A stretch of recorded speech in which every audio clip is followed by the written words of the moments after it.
Amigos de Hoja de Ruta Radio, bienvenidos a una nueva edición de Otras Voces, el segmento de entrevistas de este medio digital hecho para ustedes y para su información.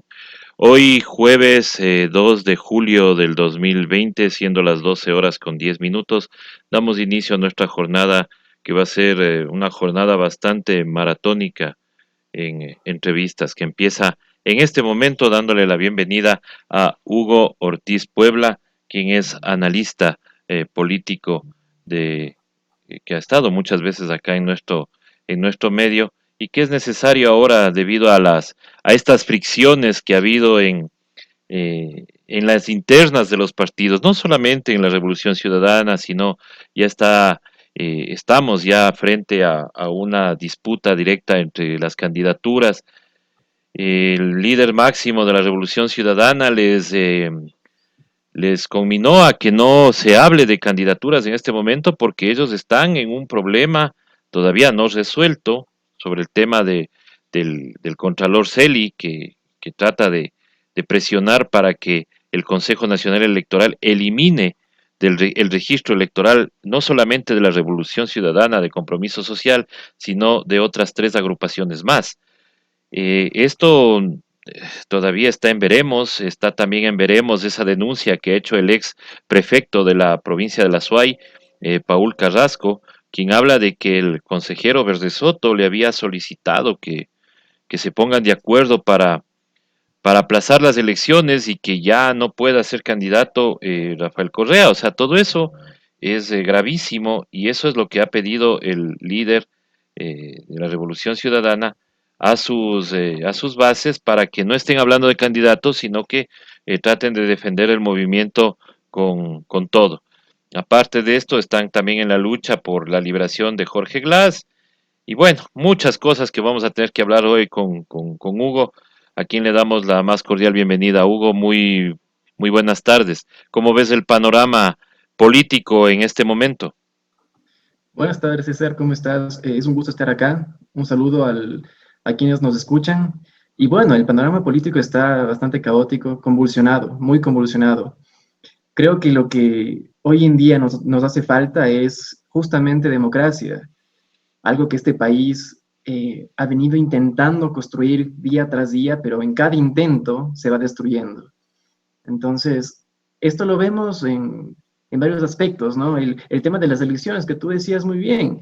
Eh, el tema de Celi arrogándose funciones en contra de Atamaín para impedir una precandidatura o una posible candidatura, creo que es la muestra más contundente de que no hay una división de poderes, de que las instituciones políticas no funcionan, no sirven, de que nuestro país no es una democracia, sino que son ciertas élites que tienen el poder quienes están influenciando en las decisiones políticas que hoy por hoy las estamos viendo, ¿no? Entonces, el panorama es brutal. El tema de la revolución ciudadana, bueno, aquí me vas a permitir hacerme un poquito de análisis sobre los partidos políticos. El sistema de partidos en Ecuador desde hace un tiempo hasta acá, unos 5 o 6 años atrás, ya venía rompiéndose, inclusive un poquito más. El agotamiento del discurso de izquierda era evidente.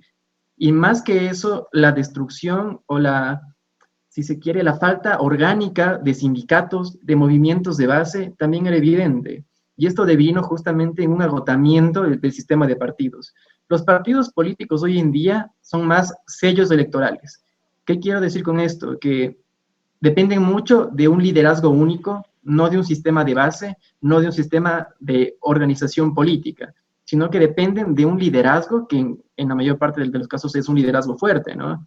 El tema de Nebot lo demuestra, el tema de Correa lo demuestra. Entonces creo que hablando de las fuerzas políticas más importantes, la Revolución Ciudadana es un movimiento político bastante heterogéneo. ¿Qué quiero decir? Que hay distintas facciones dentro de la misma Revolución Ciudadana que postulan ya, o desde antes, han postulado candidatos. Y estas pugnas, estas riñas entre las distintas facciones ha causado que el movimiento político no llegue a articularse y es más, llega inclusive a desgranarse en muchas de las ocasiones. Más evidente que esto no hay. El tema de la ruptura de Alianza País en 2017-2018, ¿no? O sea, tenemos ahí una ruptura bastante importante que da cuenta que el proceso de la Revolución Ciudadana estuvo lleno de liderazgos con intereses particulares por alcanzar cuotas de poder. ¿Ya? Esto obviamente ha desgranado la política partidaria de la Revolución Ciudadana. Y por eso es que hoy se dice, y está bien dicho, que al correísmo le hace falta mucha autocrítica, porque a pesar de los tiempos en los que vivimos, a pesar de que sí existen voces que dicen, bueno, hemos cometido errores y tanta cosa, la mayor parte de facciones políticas siguen postulando nombres, siguen postulando o haciendo pre-campaña dentro del círculo correísta o de la Revolución Ciudadana para diferentes candidatos o posibles candidatos que por lo general, responden a cierta élite política dentro del partido político o movimiento político. Esto es lo que conocemos como la ley de hierro de la oligarquía. ¿Ya? Ya, Entonces, el tema del correísmo tiene que ver justamente con esto. La derecha a nivel partidario no está tan fragmentada. ¿Por qué? Porque el interés de la derecha siempre va a ser económico. O sea, no hay nada netamente ideológico, social, ojo que digo ideológico, social, que, que apuntale hacia, ¿saben qué? Vamos a, en base a una no sé, a un tipo orgánico de estructura para ir y luchar por derechos. No, la derecha tiene más un interés económico, ¿ya? Un interés económico-político, si se quiere. Entonces, para ellos, coalicionarse es mucho más es más fácil hasta fácil. cierto punto. Ajá. Además que El tema, hay una cosa, Hugo, que, y disculpa que te corte, pero hay una cosa que yo siempre he dicho, ¿no? En la derecha tú puedes estar en Creo, en Sociedad Patriótica, en cualquier lado, que no te están cuestionando el hecho de que hayas dado la vuelta por todos los partidos de derecha, porque al fin y al cabo sigue siendo derecha. Mientras tanto, en la izquierda sí hay esa, esa crítica a quienes, por ejemplo, estuvieron en la izquierda democrática, pasaron a otro partido y de ahí regresaron a la Revolución Ciudadana.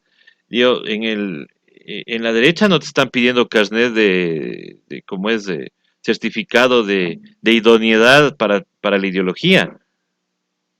¿O no, es estoy que para la equivocado? derecha, claro, es que para la derecha el tema orgánico pasa más por un tema de campaña electoral, o sea, hacemos un nicho de base para que ese nicho vaya propagando la voz y se vote por nuestro candidato, que sea Guillermo Lazo, sea quien sea, ¿ya? Entonces, el tema de la derecha no pasa por hacer una base ideológica orgánica de lucha social y luchamos por los derechos, no, al contrario. Yo creo que la derecha es mucho más flexible en ese sentido. Y eso me parece que responde justamente a una época bastante capitalista, ¿no? En la que el mercado básicamente guía nuestros deseos, nuestros impulsos, bueno, guía la vida del individuo. Hace tiempo acá hablamos mucho sobre biopolítica y necropolítica, ya más o menos es lo mismo. Es el sistema lo que hace es normar la conducta del individuo y el capitalismo, obviamente con las fracciones de derecha, lo van encaminando hacia allá. Obviamente para la derecha con más recursos es más fácil, ¿no? Crean escuelas de formación. Hay una escuela acá que se llama Libre Razón, si no estoy mal, que es básicamente una escuela virtual, semivirtual de adoctrinamiento de la derecha. Y bueno, pueden hacerlo, tienen todo el derecho de hacerlo, pero es básicamente lo que hacen muchos portavoces en distintos países. En Argentina, Javier Milei, que era como el gurú de los libertarios, hacía lo mismo. Hablaba desde la derecha, ponía de ejemplo a Hayek, a Rothbard, inclusive, que es un anarcocapitalista. Bueno, había un mecanismo de ideologización, un mecanismo de poder que creaba verdad hacia la masa o hacia el individuo como tal. Entonces, el tema de la derecha es mucho más fácil de aglutinarse porque son en base a intereses y más que eso tienen más mecanismos para hacerlo. La lucha social, la lucha por los derechos estaría más hacia la izquierda, centro izquierda.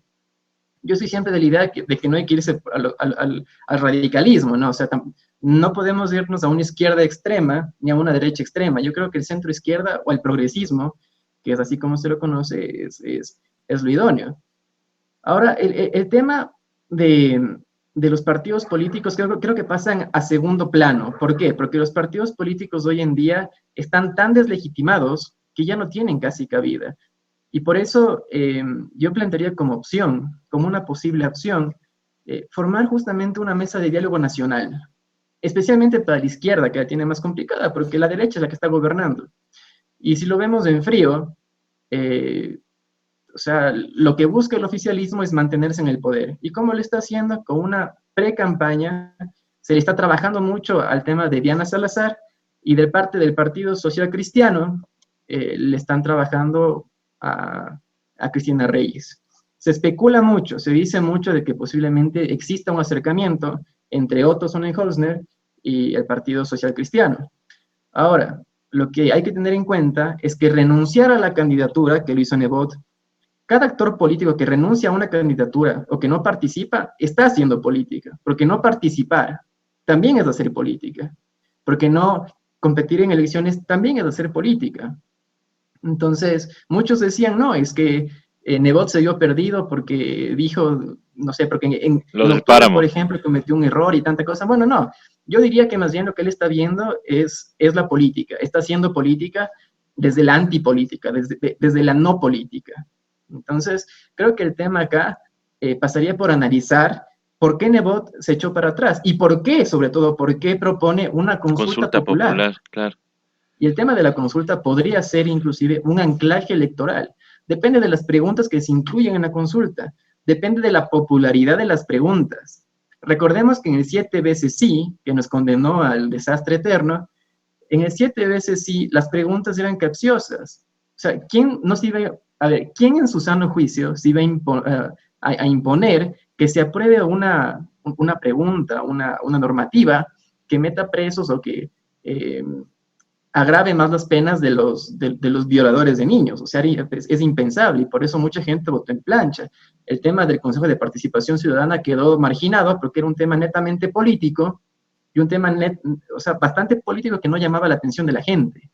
Entonces, por eso las consultas populares llegan a ser mecanismos de manipulación, inclusive institucional, porque fue gracias a la consulta del 2017-2018 que pasamos a un estado penoso como el que estamos hoy en día, ¿no? En el que no hay contrapoder. Ahora, el tema de la consulta de Nebot puede también resultar en un tema electoral, en un anclaje electoral, en un anclaje que pueda resultar a favor de sus candidatos. Ahora, me van a decir, sí, pero hay más candidatos. Bueno, sí, es cierto, hay más candidatos, pero la mayor parte de candidatos que están postulándose hoy en día, Lucio Gutiérrez, Valdi, todos estos tipos, básicamente o sea, su función es dividir el voto, ¿ya? Hay que ser francos acá, yo creo que hoy en día el espíritu de esta década post pandemia es básicamente mirar al Estado, mirar a la intervención del Estado en sectores estratégicos, salud, educación, tecnología, por ejemplo, y es justamente una reconstrucción de la dialéctica del discurso, más que dialéctica, del discurso, del relato de la izquierda y del estado de bienestar y de la democracia. Entonces vamos retornando a abogar por esos derechos, por esas instancias, por esas instituciones que se han ido en el último tiempo neoliberal, se han ido desgastando, ¿no? Yo creo que en el tema de élites, y por cierto, estamos como a 7 días, me parece, de los 95 años de la Revolución Juliana, ¿no? Uh -huh. Que destrona a la plutocracia y tanta vaina. Yo creo que el Ecuador siempre ha vivido, o sea, dominado por élites. Desde 1925 hacia atrás, por ejemplo, el Ecuador era dominado por banqueros, militares, por élites agrarias, por élites terratenientes, latifundistas, y después de 1925 en adelante, seguimos o sea, casi lo mismo, porque es el capital financiero, son los intereses geopolíticos. O sea, veamos, por ejemplo, que Estados Unidos tiene presencia militar en la parte sur de las Galápagos. O sea, ¿por qué? Vemos, por ejemplo, que cuando en octubre, el paro de octubre, el embajador de Estados Unidos salió a defender a Moreno. Vemos que recientemente, cuando se pagaron los bonos 2020 y llamaron a juicio político a Richard Martínez, es el embajador de Estados Unidos quien dice que la gestión de Richard Martínez y de Lenín Moreno en el pago de la deuda fue espectacular. Entonces hay que entender que también hay intereses regionales, intereses geopolíticos que vienen desde el Departamento de Estado de Estados Unidos, ¿no? Y que buscan básicamente mantener cierta hegemonía. ¿Por qué? Porque como vamos viendo, el mito neoliberal, capitalista y tanta cosa se está derrumbando. Y con ese derrumbe, obviamente, la economía de Estados Unidos o sea, está sufriendo un golpe brutal. Ujú. Muestra de esto es que China haya impuesto como moneda de cambio internacional, como moneda para comercializar, el El yuan. yuan. Entonces, hay un tema geopolítico fuerte. China está apropiándose comercialmente de varios sectores estratégicos de Sudamérica. Europa hace poco tiempo dijo que debíamos ver como europeos hacia Sudamérica. Entonces creo que hay una pérdida geopolítica hegemónica del poder de Estados Unidos en Sudamérica. Y esto le preocupa mucho, obviamente, a los dirigentes neoliberales que tiene hoy en día el gobierno de Estados Unidos. Y es justamente por eso que está buscando mantener cierto control en la región. O sea, Áñez en Bolivia, es brutal lo que está pasando en Bolivia. En Argentina, vemos que lo que hizo Macri dejó secuelas de aquí a unos 50, 60, hasta 80 años. El tema de Piñera en Chile, o sea, el tema regional está complicadísimo hoy en día y es justamente porque los intereses están encontrados. Y esto impacta directamente en la política nacional. Como te decía, lo que están buscando hoy en día es mantener en el poder a alguien que represente los intereses económicos neoliberales. Y este gobierno es parte de eso, ¿no? Claro, este gobierno es parte de eso y hay algunos actores que se están sonando, ¿no? Dentro del Partido Social Cristiano, si bien es cierto, Cristina Reyes es una de las precandidatas, pero también suena el nombre de César Roón. Y también, antes de entrar a la entrevista, comentábamos de que la fiscal Diana Salazar podría ser también un cuadro de la derecha. Yo te comentaba de que yo le veo a ella un cuadro muy débil porque si bien es cierto hay la lucha contra la corrupción y todo eso, pero es fácilmente rebatible todas las cosas que ella está haciendo selectivamente, porque si fuera así ya tuviéramos allanamientos, tuviéramos ya llamados a pedir versiones de las personas que asoman con carnet de discapacidad, por ejemplo, o los que asomaron en el listado del reparto de instituciones públicas donde constan algunos asambleístas. Sin embargo, eso no lo ha hecho. ¿Tú qué crees sobre la fiscal? A ver, te respondo primero la pregunta del Partido Social Ujú. Cristiano y después te respondo la de la fiscal. El tema de Cristina Reyes y de César Ron responde justamente que también en el Partido Social Cristiano hay friccionamiento, hay fricción, hay, hay cierta ruptura. No es tan grave, no es tan, no está tan atomizada como en el caso de la Revolución Ciudadana, pero en el caso de Partido Social Cristiano sí, o sea, sí hay una ruptura poca ruptura. Parte de la facción que apoya a Ron lo ha propuesto inclusive como precandidato, y hay otra parte que apoya a Cristina Reyes. Sin embargo, hay un gran consenso mayoritario al interior del PSC, y es justamente que el candidato a presidente debe ser de afuera.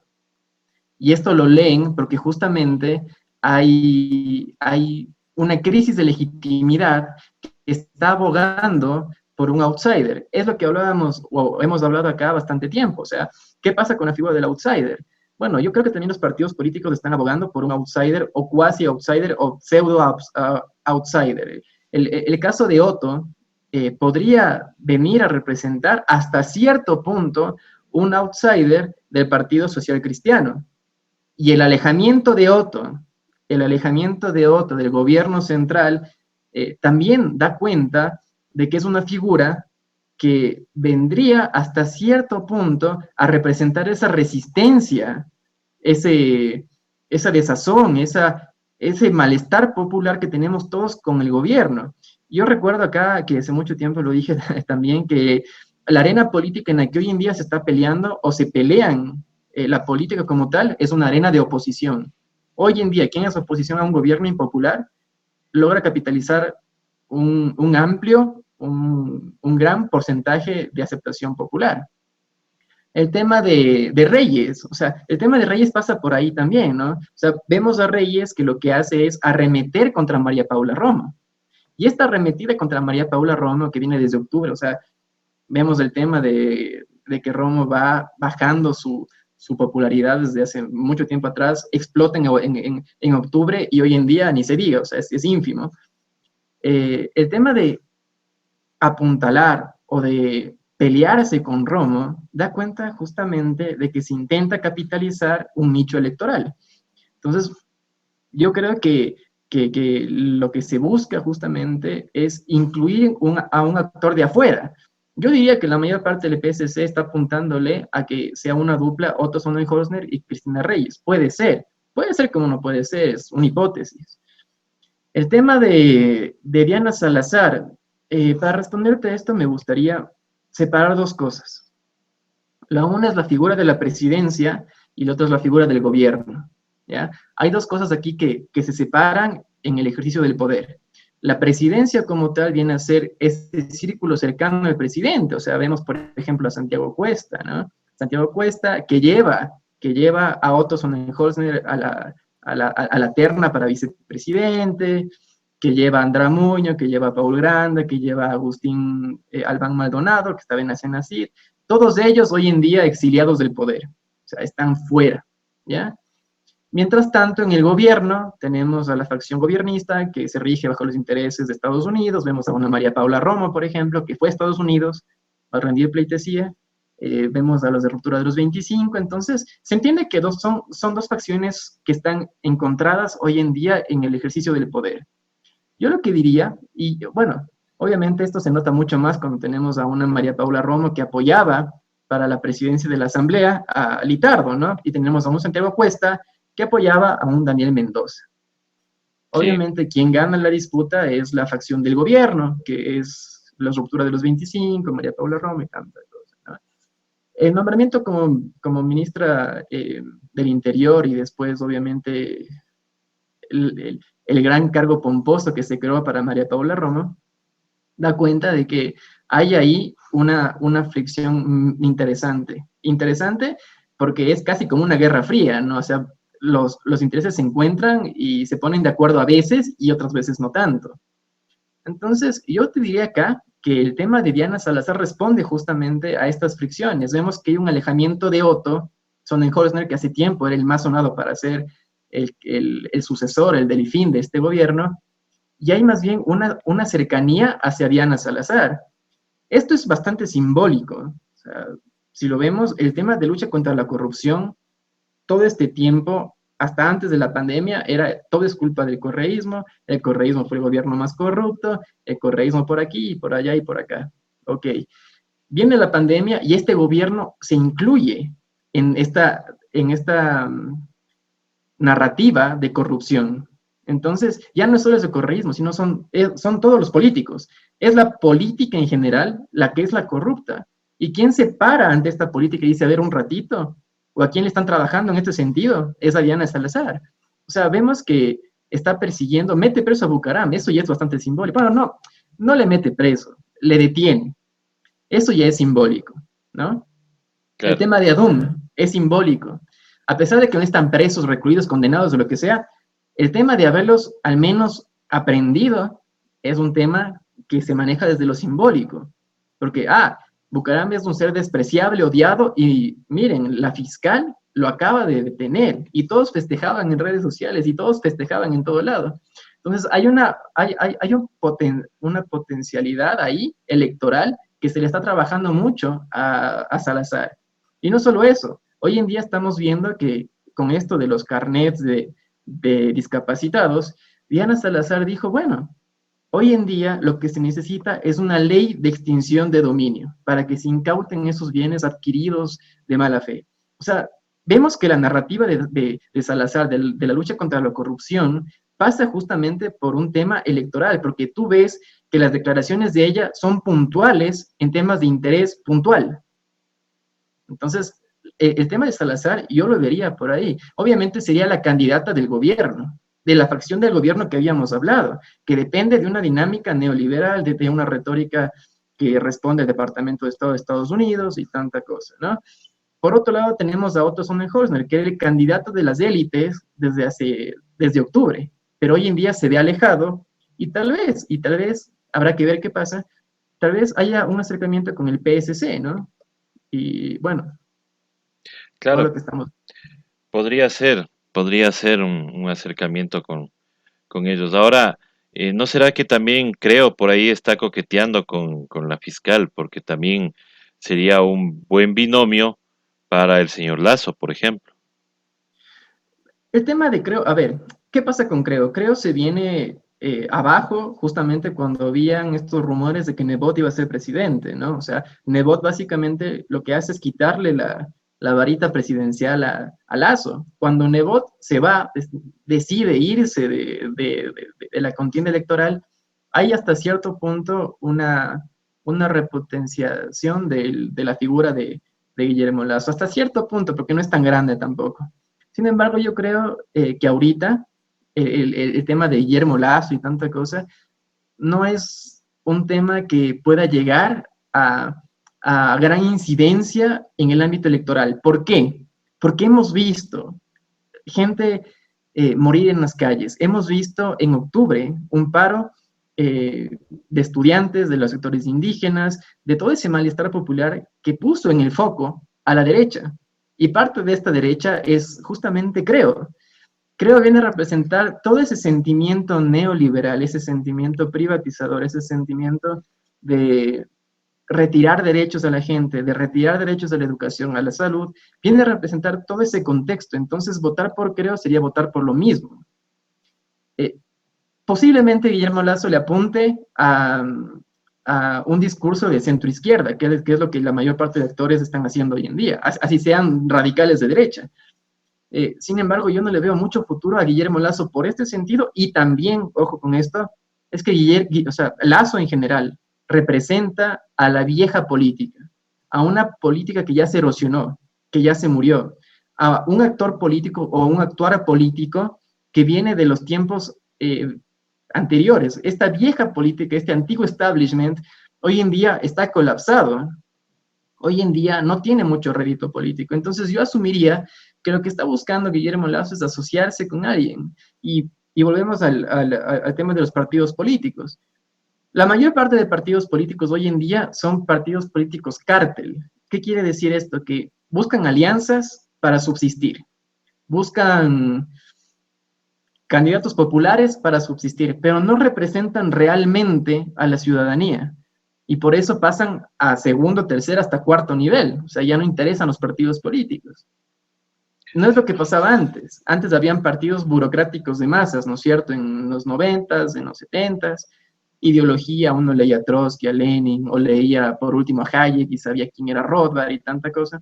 Pero ahora ya no funciona así. Y en el Ecuador menos. Porque acá, insisto en esto de la democracia, acá son las élites las que hacen política. No es el pueblo, no es la gente. Acá las élites son las que ponen presidentes, las que no ponen presidentes, las que deciden a quién pongo de asambleísta o a quién no. Mira, el tema de los hospitales es increíble. ¿Por qué? Porque el tema del reparto de los hospitales se da a partir de la consulta popular. O sea, de repente viene la consulta popular y las máximas cabezas de los hospitales vuelan. Sí, Ya, y hay ahí un tema de negociación partidaria y también con el gobierno central, ¿no? Entonces, vemos que los partidos políticos básicamente estuvieron de acuerdo con esto porque los partidos políticos son aún muy elitistas. No hay representación política, no hay candidatos que vengan desde abajo, desde la gente, desde las bases. Y esto obviamente es una discusión eterna, ¿no? Porque vemos que esta misma disputa se dio hace muchísimo tiempo entre los federalistas y los antifederalistas. Sabemos en Estados Unidos que decían, bueno, ¿saben qué? El representante debe ser el que más se parezca al electorado o a la gente. Los, los, los, los federalistas, por ejemplo, decían, no, deben ser una élite política, los mejores. Y a veces no es así. La democracia necesita justamente que sus representantes sean parte de su gente. No puede haber pura élite porque las élites se convierten siempre en oligarquías. Y esto, desde Aristóteles en adelante lo sabemos, o sea, no es algo nuevo tampoco, ¿no? claro. El, el problema también en esta coyuntura en la que estamos viviendo es que asoman actores políticos, como tú bien decías, ya que creíamos olvidados. Hoy estamos hablando de Alvarito Noboa, quien dice que lidera las encuestas, no sé qué encuestas, pero que lidera. Entonces, ¿qué opinas tú de esta salida del señor Noboa a la palestra política? Porque primero no tiene partido político, de lo que sabemos. Él no tiene partido político, su partido ya perdió el registro electoral, que era Adelante Ecuador Adelante, pero se presenta como la solución, la inversión extranjera y todo lo demás, y yo sé hacer plata y ya. Lo típico de las 5 campañas anteriores. ¿A quién crees que restará él votos o dará votos? Yo creo que el tema de Alvarito Novoa es como si él fuera en sí mismo un meme, ¿no? Mucha gente quiere votar por él porque ve memes de él. O sea, y ni así. Yo creo que mucha gente dice, sí, yo voy a votar por Alvarito, pero lo dicen porque quieren mofarse del mismo hecho de que sea un candidato presidencial, ¿se entiende? O sea, yo no niego que habrá mucha gente que vote sinceramente por él, pero tal vez la gran mayoría que lo dice porque es casi coloquial, es casi un meme hablante, señor. Entonces, yo no lo veo como un gran potencial electoral. Y esto justamente responde al espíritu de la época. Acá se ha hablado mucho de millennials y centennials, y es el tema de la ideología, ¿no? La ideología hoy en día no ocupa un lugar preponderante en la discusión común o real de la gente, al contrario. Yo creo que el electorado hoy en día se mueve por temas más simples, ¿no? El tema de educación, el tema de trabajo, el tema de salud, el tema de que el Estado pueda brindar los servicios básicos necesarios, el tema de que los hijos o los abuelitos tengan un lugar al que ir en el que puedan crecer, desarrollarse y los abuelitos obviamente que conserven sus pensiones, que sean bien tratados. Bueno, o sea, vemos que lo que se busca, y vuelvo de nuevo al relato de la democracia, es un estado de bienestar que garantice la democracia, que garantice instituciones fuertes. Aquí un paréntesis, cuando hablo de instituciones no hablo de edificios, hablo de leyes que funcionen, que sean coherentes con el individuo, que no estén hechas para las élites y que simplemente se respeten por todos. Entonces, lo que busca este relato actual que ha puesto la pandemia, o sea, nadie lo puso, fue la pandemia la que demostró las falencias de un sistema capitalista brutal. Y lo que hizo la pandemia fue poner de nuevo esta narrativa de un estado de bienestar adecuado, de unas democracias altamente institucionalizadas, algo que nos falta y nos ha faltado siempre. Entonces, el tema de Alvarito yo no le veo como un tema de netamente de si va a ser el próximo presidente o va a tener un montón de votos. No, yo creo que Alvarito es más un meme. Y es un meme que a la juventud, por lo general, le da chiste o le cae bien. O publicamos memes sobre Alvarito en Facebook y nos reímos un poco. Pero más allá de eso, de que el señor tenga en verdad un rédito electoral grande, yo no creo. Yo no creo. Yo, no sé, para mí está casi el nivel de Lucio.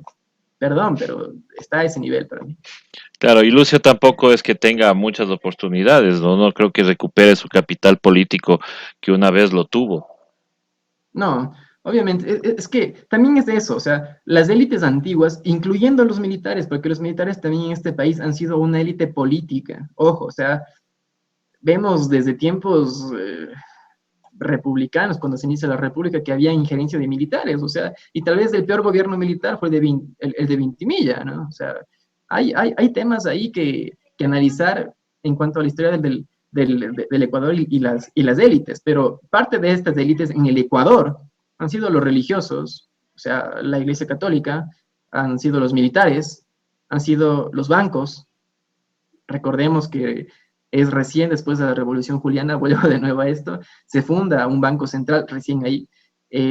Y obviamente también han sido bastante élites o elitísticos los grupos latifundistas o los grupos de poder. Claro.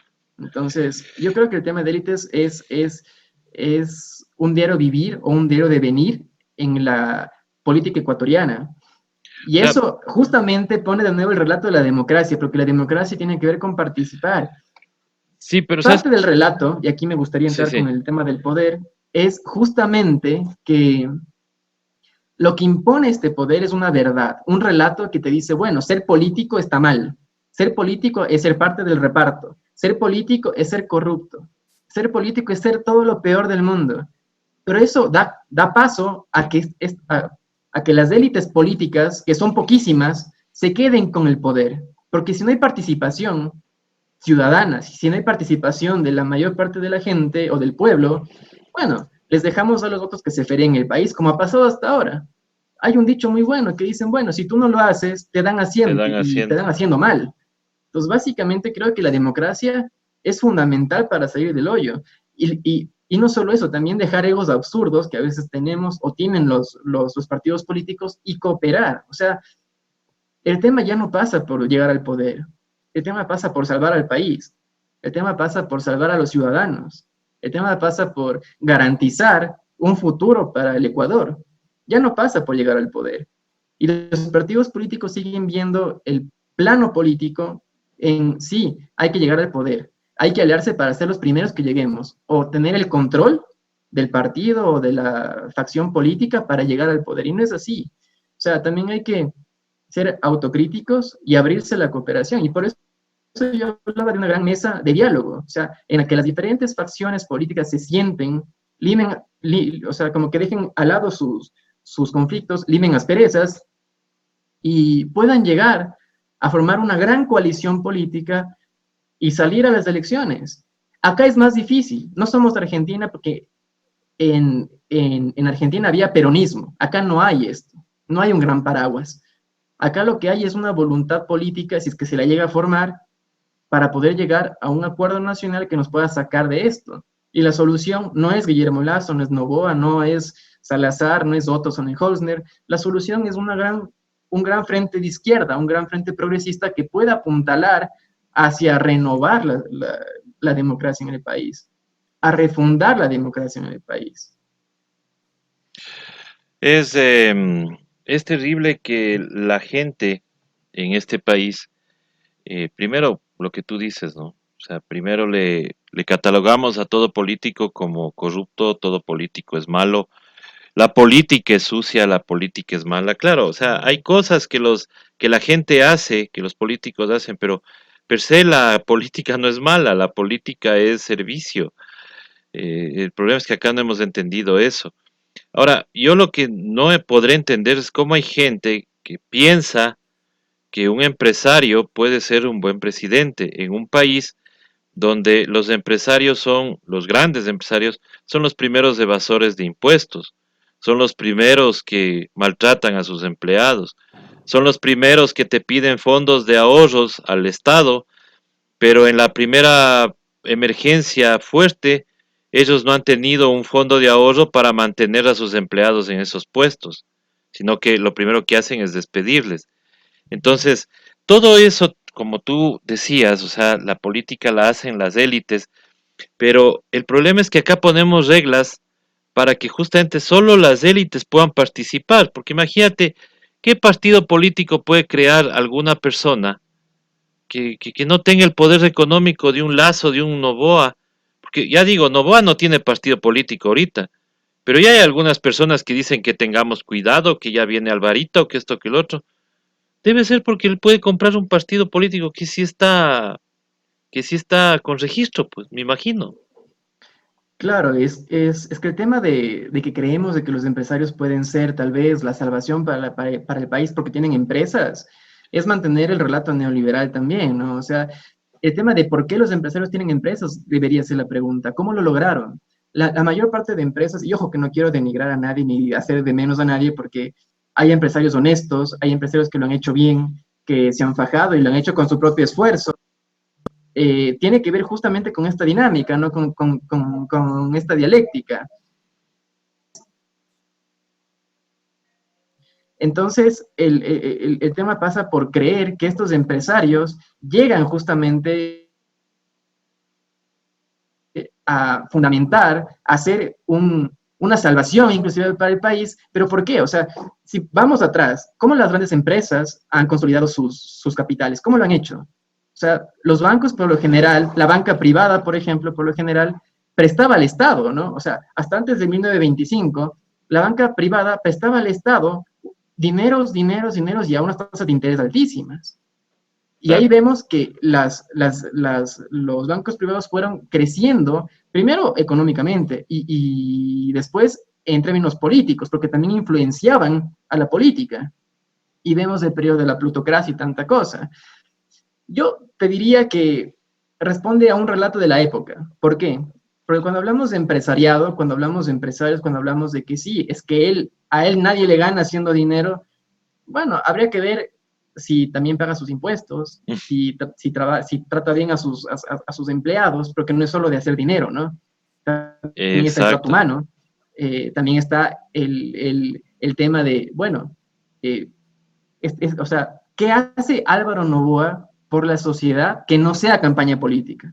Porque todo lo que hacen los empresarios, por lo general, grandes empresarios, grandes capitales que quieren llegar al poder, lo hacen con fines electorales. El hecho de rezar en campaña electoral, el hecho de regalar colchones, azúcar, arroz, es campaña política, no lo hace porque tiene un buen corazón o porque es un empresario increíblemente bondadoso que quiere llegar al poder, no. La política o la administración pública es servicio, es servir, es intentar mejorar las condiciones de vida de los demás. No es hacer dinero para el Estado y punto. No es privatizar y punto. Es simplemente mejorar las condiciones de vida de su gente, de su pueblo. Claro, Y es algo que, es que la visión del servicio público es servir, pues es dar servicio, y ellos le ven como una función de hacer plata y que el Estado haga plata. Tampoco es así, o sea, hay que dividir, justamente por eso son dos sectores totalmente diferentes. Y es por eso que ahora todo el mundo, todos los países, inclusive los grandes capitalistas, están regresando a ver al Estado como servicio. Las declaraciones del presidente de Francia son lapidarias para toda esta ideología de que hay que ganar plata en el Estado. claro, es así. Y mira, ¿por qué te decía que es un relato de la época? Y aquí me voy a meter un poquito con el tema de ser sujetos o individuos sujetados a una narrativa mediática. Básicamente, lo que esta década ha creado son seres autoexplotados desde sus deseos. ¿Por qué? Porque te presentan propagandas, te presentan noticias, te presentan publicidad que te dicen, ah, mira, un Camaro te va a ser espectacularmente exitoso. Ah, mira, un reloj, un Rolex ahí de $10,000 te va a ser espectacularmente exitoso. Y te muestran, y esos estímulos lo que hacen es condicionarte. Tal vez tú no tengas que comer, pero tienes una plasma gigante en tu casa, ¿no? Tal vez tú no tengas que comer, pero tienes el equipo de sonido de $5,000 ahí, ¿no? Entonces, yo creo que el tema es más cultural, o sea, esta dominación cultural, inclusive se lo podría llamar así, pasa justamente porque el sistema capitalista lo que busca crear, o postcapitalista, lo que busca crear son individuos que consuman y produzcan. O sea, máquinas que se dediquen al consumo y a la producción. Y en base a anhelos decimos, ah, mira, para yo tener ese Rolex o ese Ferrari o ese Camaro, tengo que trabajar más. Y tú en vez de trabajar 8 horas, trabajas 10, 12 horas, solo por comprarte un Rolex o un Camaro o un Ferrari.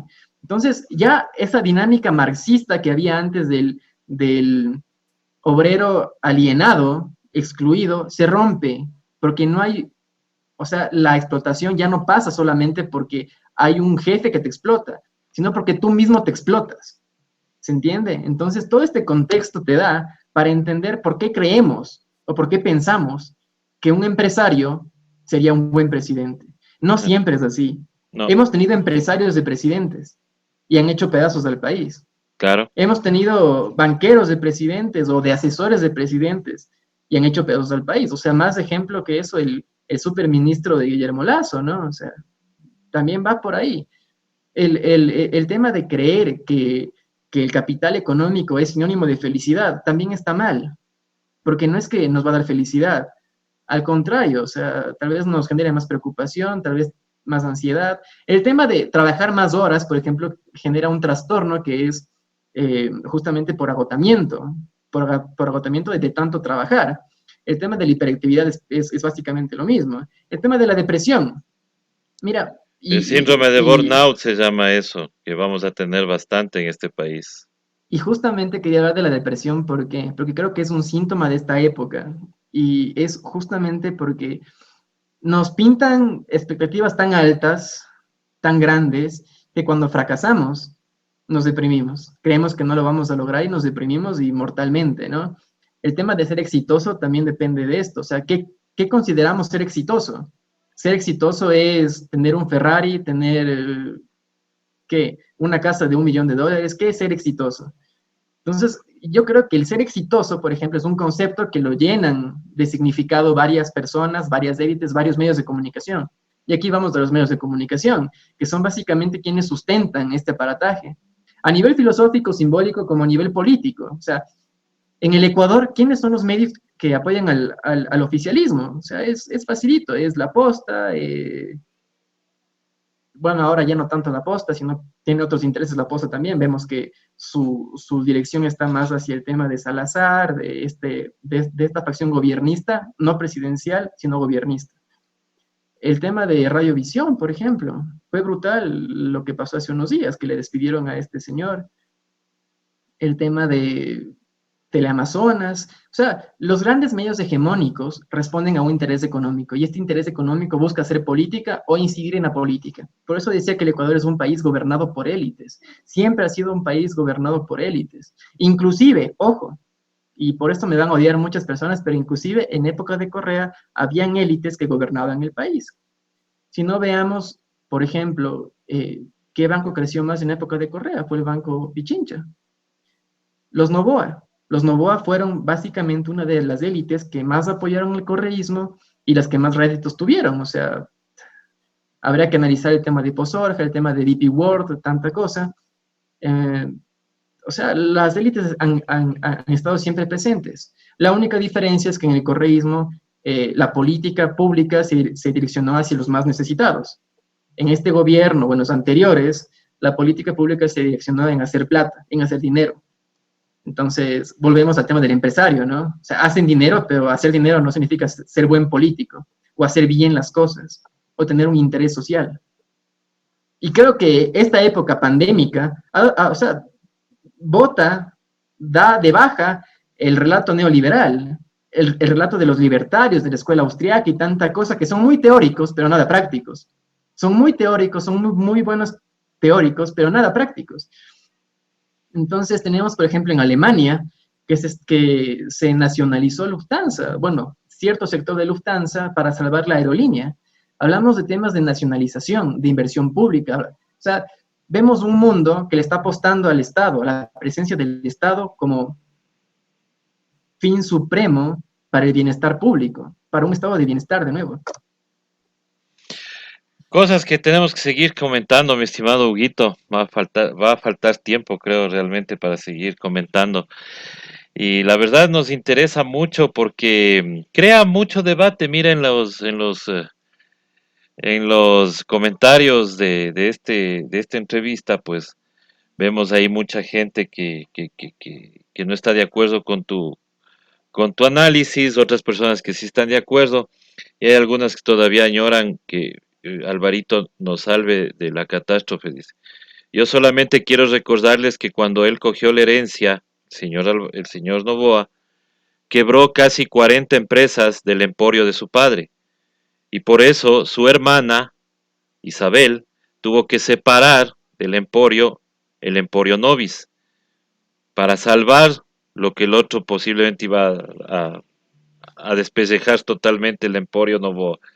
Así que hay que conocer un poco la historia también, no hay que decir todos los empresarios son malos ni todos son buenitos.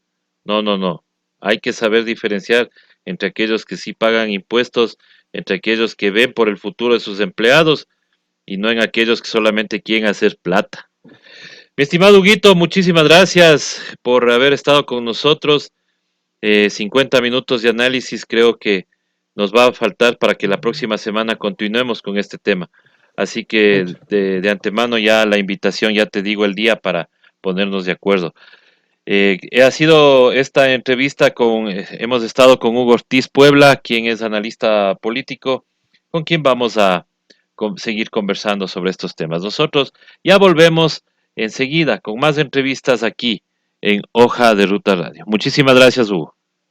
Ha sido un gusto, César, y bueno, un saludo gigante a quienes están viéndonos y por Dios, cuídense mucho, quédense en casa, que hoy nos toca cuidarnos a nosotros, o sea, es de eso básicamente, cuidarnos para seguir viendo el mundo del mañana. Un abrazo a todos. Un abrazo, sálvese quien pueda y la próxima semana saludaremos con los sobrevivientes que quedemos en esta ciudad. Hasta pronto.